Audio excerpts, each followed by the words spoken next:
नमस्कार, खबरों के बुलेटिन च स्वागत। मैं हाँ कुसुम सोनिया। सब तो पहला चुनवियां खबरां। केंद्रीय मंत्रिमंडल ने MP लैड फंड बहाल किया। केंद्रीय मंत्री अनुराग ठाकुर ने दस्सिया कि इस साल ਲਈ हर MP ਨੂੰ 2-2 करोड़ रुपए मिलणगे।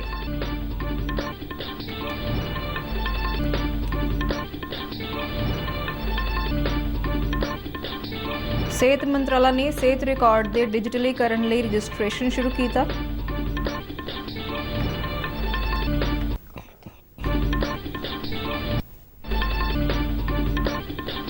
प्रधानमंत्री स्वनिधि योजना तहत पठानकोट में कई लाभार्थियों ने लिया फायदा।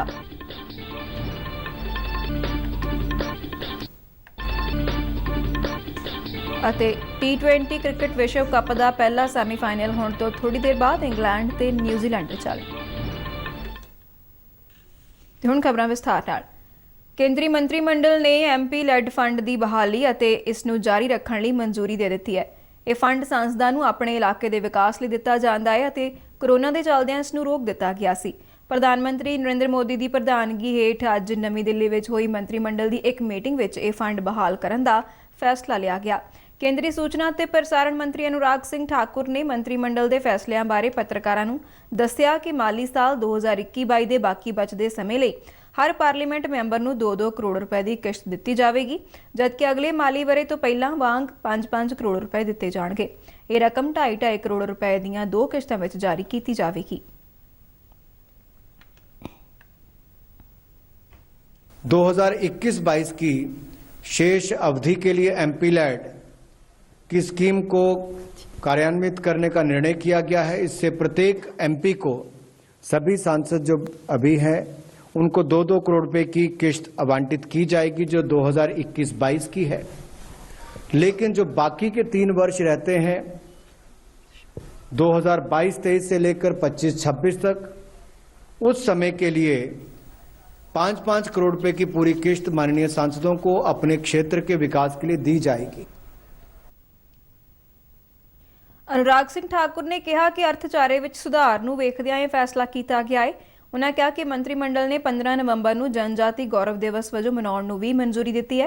यह दिन भगवान बिरसा मुंडा का जन्म दिहाड़ा है। इस संबंध में 15 तो 22 नवंबर तक हफ्ते भर लिए वक्-वक् समागम करवाए जाएंगे।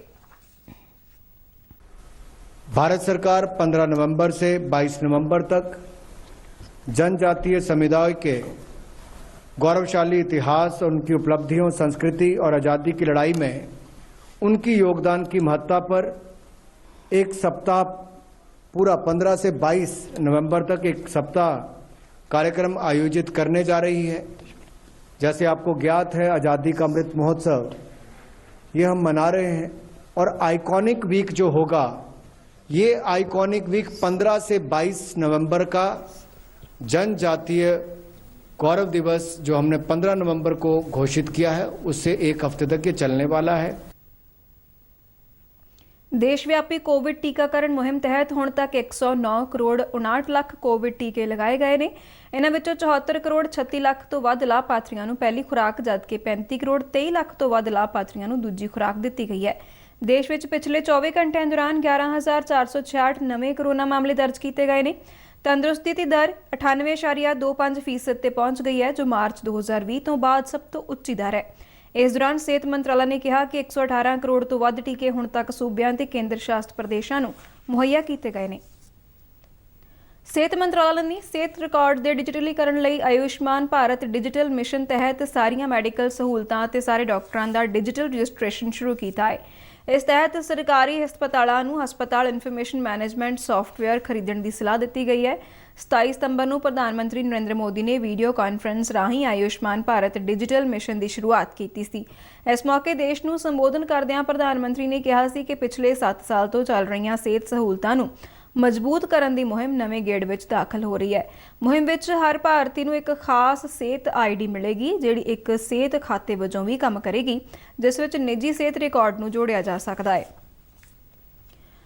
आज़ादी का अमृत महोत्सव नूं समर्पित आज़ादी का सफर तहत असीं भारत की आज़ादी विच योगदान पाउण वाले वक्-वक् मन्ने परमन्ने अते गुमनाम आज़ादी संग्रामियों के जीवन के पहलुओं तो तुहानूं जाणू करवाउने आ।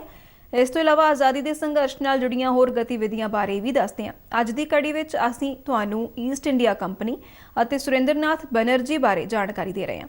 ਪੇਸ਼ ਹੈ ਇੱਕ ਰਿਪੋਰਟ।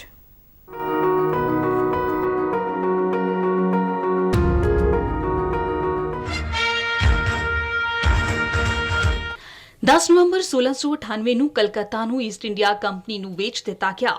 ਈਸਟ ਇੰਡੀਆ ਕੰਪਨੀ 1633 ਦੀ ਸ਼ੁਰੂਆਤ ਵਿੱਚ ਬੰਗਾਲ ਵਿੱਚ ਵਪਾਰ ਸ਼ੁਰੂ ਕਰਨ ਤੋਂ ਬਾਅਦ ਇਸ ਖੇਤਰ ਦੇ ਵਪਾਰ ਦੇ ਵਧੇਰੇ ਅਧਿਕਾਰ ਪ੍ਰਾਪਤ ਕਰਨਾ ਚਾਹੁੰਦੀ ਸੀ। 1682 ਵਿੱਚ ਯੋਸ਼ੀਆ ਚਾਈਲਡ ਲੰਡਨ ਵਿੱਚ ਇੰਗਲਿਸ਼ ਈਸਟ ਇੰਡੀਆ ਕੰਪਨੀ ਦੇ ਗਵਰਨਰ ਸਨ। ਉਹ ਬੋਬੇ ਦੇ ਵੀ ਗਵਰਨਰ ਸਨ। ਉਹਨਾਂ ਨੇ ਇੱਕ ਸ਼ਾਹੀ ਫਰਮਾਨ ਪ੍ਰਾਪਤ ਕਰਨ ਲਈ ਵਿਲੀਅਮ ਹੈਜ਼ਿਸ ਨੂੰ ਬੰਗਾਲ ਭੇਜਿਆ। ਅੰਗਰੇਜ਼ਾਂ ਦੇ ਹੰਕਾਰ ਦੇ ਕਾਰਨ ਸਮਰਾਟ ਔਰੰਗਜ਼ੇਬ ਨੇ ਵਾਰਤਾ ਖਤਮ ਕਰ ਦਿੱਤੀ। ਉਸ ਤੋਂ ਬਾਅਦ ਯੋਸ਼ੀਆ ਚਾਈਲਡ ਨੇ ਅੰਗਰੇਜ਼ ਦੇ ਖਿਲਾਫ ਯੁੱਧ ਸ਼ੁਰੂ ਕਰਨ ਦਾ ਫੈਸਲਾ ਕੀਤਾ। 1685 ਵਿੱਚ ਅੰਗਰੇਜ਼ਾਂ ਨੇ ਚੱਟਾਗਾਮ ਤੇ ਕਬਜ਼ਾ ਕਰਨ ਲਈ 12 ਲੜਾਕੂ ਜਹਾਜ਼ ਭੇਜੇ। ਕਿਸਮਤ ਨੇ ਇੱਕ ਦਿਲਚਸਪ ਮੋੜ ਲਿਆ। ਆਪਣੀ ਯਾਤਰਾ ਦੌਰਾਨ ਤੇਜ਼ ਹਵਾ ਕਾਰਨ ਇਹ ਜਹਾਜ਼ ਤਿੱਤਰ ਬਿੱਤਰ ਹੋ ਗਏ। ਕੁਝ ਜਹਾਜ਼ ਚੱਟਗਾਮ ਦੀ ਬਜਾਏ ਹੁੰਗਲੀ ਵਿੱਚ ਦਾਖਲ ਹੋ ਗਏ। ਇਸ ਭਿਆਨਕ ਅਭਿਆਨ ਨੇ ਮੁਗਲਾਂ ਨੂੰ ਚਿੰਤਤ ਕਰ ਦਿੱਤਾ। ਮੁਗਲ ਫੌਜ ਨੇ ਵਾਰਤਾ ਦੀ ਪੇਸ਼ਕਸ਼ ਕੀਤੀ, ਪਰੰਤੂ ਬਦਲੇ ਵਿੱਚ ਅੰਗਰੇਜ਼ਾਂ ਨੇ ਆਪਣੇ ਬੇੜੇ ਨੂੰ ਮਜ਼ਬੂਤ ਕੀਤਾ ਅਤੇ ਬਾਲੇਸ਼ਰ ਦੇ ਬੰਬਾਰੀ ਸ਼ੁਰੂ ਕਰ ਦਿੱਤੀ। ਇਸ ਤੋਂ ਬਾਅਦ ਸਮਰਾਟ ਔਰੰਗਜ਼ੇਬ ਨੇ ਬ੍ਰਿਟਿਸ਼ ਸੰਪਤੀ ਦੇ ਪੂਰਨ ਵਿਨਾਸ਼ ਲਈ ਆਦੇਸ਼ ਜਾਰੀ ਕੀਤਾ। 1699 ਵਿੱਚ ਇੱਕ ਸਾਲ ਦੇ ਵਿਰੋਧ ਦੇ ਬਾਅਦ ਅੰਗਰੇਜ਼ਾਂ ਨੇ ਆਤਮ ਸਮਰਪਣ ਕਰ ਦਿੱਤਾ। ਉਹਨਾਂ ਨੇ ਅਪਮਾਨ ਦਾ ਘੁੱਟ ਪੀ ਕੇ ਮੁਆਫੀ ਮੰਗਣ ਲਈ ਔਰੰਗਜ਼ੇਬ ਦੇ ਖੇਮੇ ਵਿੱਚ ਦੂਤ ਭੇਜੇ। ਇਸ ਦੇ ਫਲਸਰੂਪ ਕੰਪਨੀ ਨੇ ਆਪਣੇ ਕਾਰਖਾਨੇ ਨੂੰ ਹੁੰਗਲੀ ਨਦੀ ਤੋਂ ਲਗਭਗ 20 ਮੀਲ ਹੇਠਾਂ ਸੁਤਾਨਾਤੀ ਵਿੱਚ ਤਬਦੀਲ ਕਰ ਦਿੱਤਾ। ਹੌਲੀ-ਹੌਲੀ ਇਹ ਉਪਨਿਵੇਸ਼ ਕਾਲੀਕਾਤਾ ਅਤੇ ਗੋਬਿੰਦਪੁਰ ਤੱਕ ਫੈਲ ਗਿਆ। ਕਾਲੀਕਾਤਾ ਬੰਗਾਲ ਵਿੱਚ ਈਸਟ ਇੰਡੀਆ ਕੰਪਨੀ ਦਾ ਮੁੱਖ ਦਫ਼ਤਰ ਬਣ ਗਿਆ। ਅੰਗਰੇਜ਼ਾਂ ਨੇ ਕਾਲੀਕਾਤਾ ਦਾ ਨਾਂ ਬਦਲ ਕੇ ਕਲਕੱਤਾ ਕਰ ਦਿੱਤਾ। 10 ਨਵੰਬਰ 1698 ਨੂੰ ਕੰਪਨੀ ਨੇ ਅਸਲ ਵਿੱਚ ਸੁਤਾਨਾਤੀ, ਗੋਬਿੰਦਪੁਰ ਅਤੇ ਕਾਲੀਕਾਤਾ ਦੇ 3 ਸ਼ਹਿਰਾਂ ਨੂੰ ਖਰੀਦ ਲਿਆ। ਸ਼ਹਿਰ ਦੀ ਕਿਲੇਬੰਦੀ 1706 ਵਿੱਚ ਪੂਰੀ ਹੋਈ। ਫੋਰਟ ਵਿਲੀਅਮ ਦੇ ਨਾਂ ਨਾਲ ਜਾਣਿਆ ਜਾਣ ਵਾਲਾ ਇਹ ਉਪਨਿਵੇਸ਼ ਤੇਜ਼ੀ ਨਾਲ ਵਧਿਆ ਅਤੇ 1707 ਵਿੱਚ ਇਸ ਨੂੰ ਪ੍ਰੈਜ਼ੀਡੈਂਸੀ ਦਾ ਦਰਜਾ ਦਿੱਤਾ ਗਿਆ। ਇਸ ਤੋਂ ਬਾਅਦ ਕੋਲਕਾਤਾ ਭਾਰਤੀ ਰਾਸ਼ਟਰਵਾਦ ਦੇ ਮੋਹਰੀ ਕੇਂਦਰ ਦੇ ਰੂਪ ਵਿੱਚ ਉਭਰਿਆ।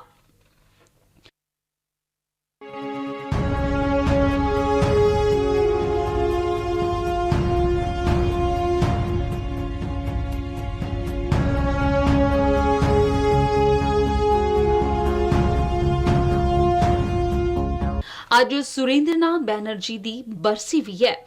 10 ਨਵੰਬਰ 1848 ਨੂੰ ਕਲਕੱਤਾ 'ਚ ਜਨਮੇ ਸੁਰਿੰਦਰਨਾਥ ਬੈਨਰਜੀ 19ਵੀਂ ਸਦੀ ਦੇ ਅੰਤ ਅਤੇ 20ਵੀਂ ਸਦੀ ਦੀ ਸ਼ੁਰੂਆਤ ਵਿੱਚ ਭਾਰਤੀ ਰਾਸ਼ਟਰਵਾਦ ਦੇ ਪ੍ਰਮੁੱਖ ਪ੍ਰੇਰਕਾਂ ਵਿੱਚੋਂ ਇੱਕ ਸਨ।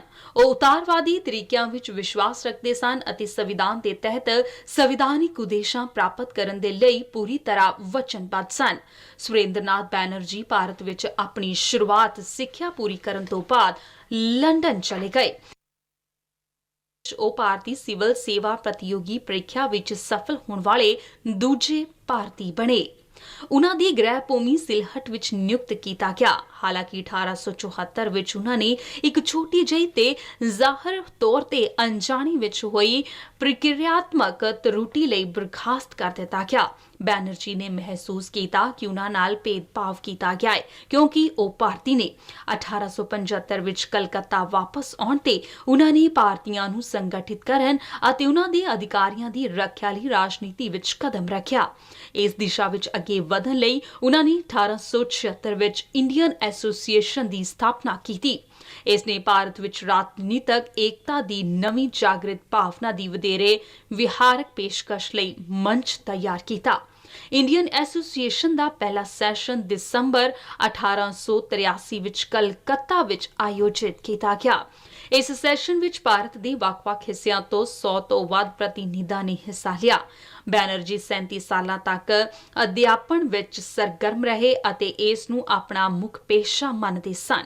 ਹਾਲਾਂਕਿ ਉਹ ਰਾਜਨੀਤਿਕ ਗਤੀਵਿਧੀਆਂ ਵਿੱਚ ਵੀ ਭਾਗ ਲੈਂਦੇ ਰਹੇ। ਸੁਰਿੰਦਰਨਾਥ ਬੈਨਰਜੀ ਨੇ ਹੁਣ ਵਿਦਿਆ ਸਾਗਰ ਕਾਲਜ ਦੇ ਰੂਪ ਵਿੱਚ ਜਾਣੇ ਜਾਣ ਵਾਲੇ ਉਸ ਵੇਲੇ ਦੇ ਮੈਟਰੋਪੋਲੀਟਨ ਇੰਸਟੀਚਿਊਸ਼ਨ ਵਿੱਚ ਅੰਗਰੇਜ਼ੀ ਸਾਹਿਤ ਪੜ੍ਹਿਆ। ਬਾਅਦ ਵਿੱਚ ਉਹਨਾਂ ਨੇ ਰਿਪਨ ਕਾਲਜ ਨੂੰ ਸੇਵਾਵਾਂ ਦਿੱਤੀਆਂ, ਜਿਸ ਦਾ ਨਾਂ ਹੁਣ ਸੁਰਿੰਦਰਨਾਥ ਕਾਲਜ ਹੈ। 1878 ਵਿੱਚ ਉਹ ਅੰਗਰੇਜ਼ੀ ਭਾਸ਼ਾ ਦੀ ਇੱਕ ਸਮਾਚਾਰ ਪੱਤਰ ਬੰਗਾਲੀ ਦੇ ਮਾਰਗ ਬਣੇ। ਉਹਨਾਂ ਨੇ ਇਸ ਦੇ ਮਾਧਿਅਮ ਨਾਲ ਲਗਭਗ ਅੱਧੀ ਸਦੀ ਤੱਕ ਉਦਾਰਵਾਦੀ ਵਿਚਾਰਾਂ ਦਾ ਸਮਰਥਨ ਕੀਤਾ। ਸੁਰਿੰਦਰਨਾਥ ਬੈਨਰਜੀ ਨੇ 1885 ਵਿੱਚ ਭਾਰਤੀ ਰਾਸ਼ਟਰੀ ਕਾਂਗਰਸ ਦੀ ਸਥਾਪਨਾ ਦੇ ਸਮੇਂ ਵਿੱਚ ਵੀ ਵੱਡੀ ਭੂਮਿਕਾ ਨਿਭਾਈ।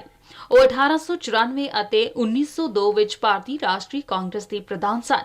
ਸੁਰਿੰਦਰਨਾਥ ਬੈਨਰਜੀ ਰਾਜਨੀਤਿਕ ਅੰਦੋਲਨ, ਬੈਠਕਾਂ, ਪਟੀਸ਼ਨਾਂ ਅਤੇ ਵਿਧਾਨਕ ਕਾਰਵਾਈ ਦੇ ਤਰੀਕਿਆਂ ਵਿੱਚ ਵਿਸ਼ਵਾਸ ਰੱਖਦੇ ਸਨ। ਅੰਗਰੇਜ਼ੀ ਭਾਸ਼ਾ ਦੇ ਉਹਨਾਂ ਦੇ ਗਿਆਨ ਅਤੇ ਇੱਕ ਬੁਲਾਰੇ ਦੇ ਰੂਪ ਵਿੱਚ ਉਹਨਾਂ ਦੀ ਕੌਸ਼ਲ ਨੇ ਉਹਨਾਂ ਨੂੰ ਇੱਕ ਸਰਵਸ਼੍ਰੇਸ਼ਟ ਬੁਲਾਰਾ ਬਣਾ ਦਿੱਤਾ। 1905 ਵਿੱਚ ਬੰਗਾਲ ਦੀ ਵੰਡ ਦੇ ਵਿਰੋਧ ਵਿੱਚ ਉਹ ਆਪਣੀ ਰਾਜਨੀਤਿਕ ਜੀਵਨ ਦੇ ਸਿਖਰ ਤੇ ਪਹੁੰਚੇ। ਇਨ੍ਹਾਂ ਵਰ੍ਹਿਆਂ ਦੌਰਾਨ ਉਹਨਾਂ ਨੂੰ ਅਕਸਰ ਬੰਗਾਲ ਦਾ ਬੇਤਾਜ ਬਾਦਸ਼ਾਹ ਕਿਹਾ ਜਾਂਦਾ ਸੀ। 1921 ਵਿੱਚ ਸੁਰਿੰਦਰਨਾਥ ਬੰਗਾਲ ਦੀ ਸੁਧਾਰਥ ਵਿਧਾਨ ਪਰਿਸ਼ਦ ਲਈ ਚੁਣੇ ਗਏ। ਉਸੇ ਸਾਲ ਉਹਨਾਂ ਨੂੰ ਨਾਈਟ ਦੀ ਉਪਾਧੀ ਦਿੱਤੀ ਗਈ। ਉਹਨਾਂ ਨੇ 1921 ਤੋਂ 1924 ਤੱਕ ਸਥਾਨਿਕ ਸੁਸ਼ਾਸਨ ਮੰਤਰੀ ਦੇ ਰੂਪ ਵਿੱਚ ਕਾਰਜਭਾਰ ਸੰਭਾਲਿਆ।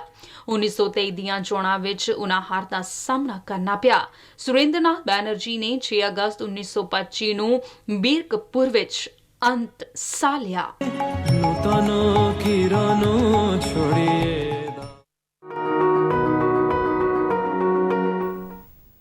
ਕੋਰੋਨਾ ਕਾਲ ਦੌਰਾਨ ਛੋਟੇ ਕਾਰੋਬਾਰੀਆਂ, ਦੁਕਾਨਦਾਰਾਂ ਅਤੇ ਰੇਹੜੀ ਫੜੀ ਵਾਲਿਆਂ ਦਾ ਕੰਮਕਾਰ ਖਾਸ ਤੌਰ ਤੇ ਪ੍ਰਭਾਵਿਤ ਹੋਇਆ। ਇਸ ਵਰਗ ਨੂੰ ਮੁੜ ਪੈਰਾਂ ਤੇ ਖੜਾ ਕਰਨ ਲਈ ਕੇਂਦਰ ਸਰਕਾਰ ਵੱਲੋਂ ਪ੍ਰਧਾਨ ਮੰਤਰੀ ਸਵੈ ਨਿਧੀ ਯੋਜਨਾ ਸ਼ੁਰੂ ਕੀਤੀ ਗਈ, ਜਿਸ ਦਾ ਦੇਸ਼ ਦੇ ਬਾਕੀ ਹਿੱਸਿਆਂ ਵਾਂਗ ਪੰਜਾਬ ਦੇ ਲੋਕਾਂ ਨੇ ਵੀ ਲਾਹਾ ਲਿਆ। ਇਸ ਯੋਜਨਾ ਤਹਿਤ ਰੇਹੜੀ ਫੜੀ ਵਾਲਿਆਂ ਤੇ ਛੋਟੇ ਦੁਕਾਨਦਾਰਾਂ ਨੂੰ ਛੋਟੀ ਮਿਆਦ ਵਾਲਾ 10,000 ਰੁਪਏ ਦਾ ਆਸਾਨ ਕਰਜ਼ਾ ਦਿੱਤਾ ਜਾਂਦਾ ਹੈ, ਜਿਸ ਨਾਲ ਉਹ ਆਪਣਾ ਕੰਮ ਮੁੜ ਸ਼ੁਰੂ ਕਰ ਸਕਦੇ ਨੇ।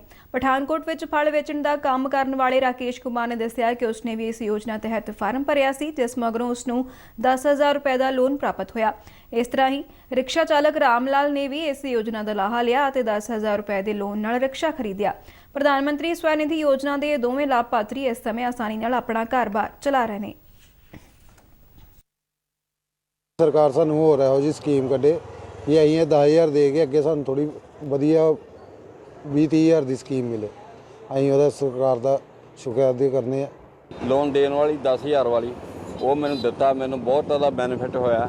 ਬੜੇ ਆਰਾਮ ਨਾਲ ਮੈਂ ਕੰਮ ਕੀਤਾ ਤੇ ਮੈਨੂੰ ਕਾਫੀ ਫਾਇਦਾ ਹੋਇਆ। ਗਵਰਨਮੈਂਟ ਨੇ ਬਹੁਤ ਵਧੀਆ ਕੀਤਾ ਜਿਹੜਾ ਇਹੋ ਜਿਹੀਆਂ ਸਕੀਮਾਂ ਸਾਡੇ ਵਾਸਤੇ ਕੱਢੀਆਂ। ਅਸੀਂ ਫਾਇਦਾ ਲੈ ਰਹੇ ਹਾਂ ਉਹਨਾਂ ਕੋਲੋਂ। ਅਸੀਂ ਚਾਹੁੰਦੇ ਹਾਂ ਗਵਰਨਮੈਂਟ ਹੋਰ ਇਸ ਤਰ੍ਹਾਂ ਸਾਰਿਆਂ ਲੋਕਾਂ ਦਾ ਭਲਾ ਕਰੇ, ਸਕੀਮਾਂ ਕੱਢੇ ਤੇ ਬੇਰੁਜ਼ਗਾਰ ਆ ਜਿਹੜੇ ਉਹ ਰੁਜ਼ਗਾਰ ਕਰਨ।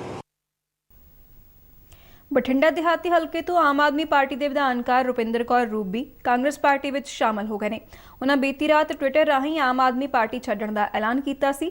ਚੰਡੀਗੜ੍ਹ ਵਿੱਚ ਅੱਜ ਹੋਏ ਇੱਕ ਸਮਾਗਮ ਦੌਰਾਨ ਉਹਨਾਂ ਕਾਂਗਰਸ ਪਾਰਟੀ ਦੀ ਮੈਂਬਰਸ਼ਿਪ ਹਾਸਲ ਕੀਤੀ। ਉਹਨਾਂ ਦੇ ਅਸਤੀਫੇ ਤੇ ਟਿੱਪਣੀ ਕਰਦਿਆਂ ਆਮ ਆਦਮੀ ਪਾਰਟੀ ਦੇ ਨੇਤਾ ਤੇ ਰਾਜ ਵਿਧਾਨ ਸਭਾ ਵਿੱਚ ਵਿਰੋਧੀ ਧਿਰ ਦੇ ਨੇਤਾ ਹਰਪਾਲ ਸਿੰਘ ਚੀਮਾ ਨੇ ਕਿਹਾ ਕਿ ਆਉਂਦੀਆਂ ਵਿਧਾਨ ਸਭਾ ਚੋਣਾਂ ਵਿੱਚ ਪਾਰਟੀ ਦਾ ਟਿਕਟ ਨਾ ਮਿਲਣ ਦੀ ਸੰਭਾਵਨਾ ਨੂੰ ਵੇਖਦਿਆਂ ਰੁਪਿੰਦਰ ਕੌਰ ਕਾਂਗਰਸ 'ਚ ਸ਼ਾਮਲ ਹੋਏ ਨੇ।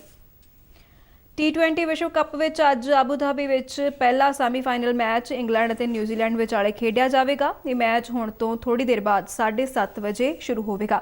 ਦੂਜਾ ਸੈਮੀਫਾਈਨਲ ਭਲਕੇ ਦੁਬਈ ਵਿੱਚ ਪਾਕਿਸਤਾਨ ਅਤੇ ਆਸਟ੍ਰੇਲੀਆ ਵਿਚਾਲੇ ਹੋਣਾ ਹੈ। ਇਹਨਾਂ 4 ਟੀਮਾਂ ਨੇ T20 ਵਿਸ਼ਵ ਕੱਪ 2021 ਦੇ ਸੈਮੀਫਾਈਨਲ ਲਈ ਕੁਆਲੀਫਾਈ ਕੀਤਾ ਸੀ। ਪ੍ਰਧਾਨ ਮੰਤਰੀ ਨਰਿੰਦਰ ਮੋਦੀ ਨੇ ਛਠ ਪੂਜਾ ਦੇ ਮੌਕੇ ਤੇ ਲੋਕਾਂ ਨੂੰ ਵਧਾਈ ਦਿੱਤੀ ਹੈ। ਇੱਕ ਟਵੀਟ ਵਿੱਚ ਪ੍ਰਧਾਨ ਮੰਤਰੀ ਨੇ ਕਿਹਾ ਕਿ ਸੂਰਜ ਦੀ ਪੂਜਾ ਦੇ ਮਹਾਪਰਵ ਛਠ ਦੀ ਤੁਹਾਨੂੰ ਸਾਰਿਆਂ ਨੂੰ ਢੇਰਾਂ ਸ਼ੁਭਕਾਮਨਾਵਾਂ। ਛਠੀ ਮਈਆ ਹਰ ਕਿਸੇ ਨੂੰ ਬਿਹਤਰ ਸਿਹਤ ਅਤੇ ਸੁੱਖ ਖੁਸ਼ਹਾਲੀ ਪ੍ਰਦਾਨ ਕਰੇ। ਇਸ ਦੇ ਨਾਲ ਖਬਰਾਂ ਦਾ ਬੁਲੇਟਿਨ ਖਤਮ ਹੁੰਦਾ ਹੈ। ਆਗਿਆ ਦਿਓ। ਧੰਨਵਾਦ।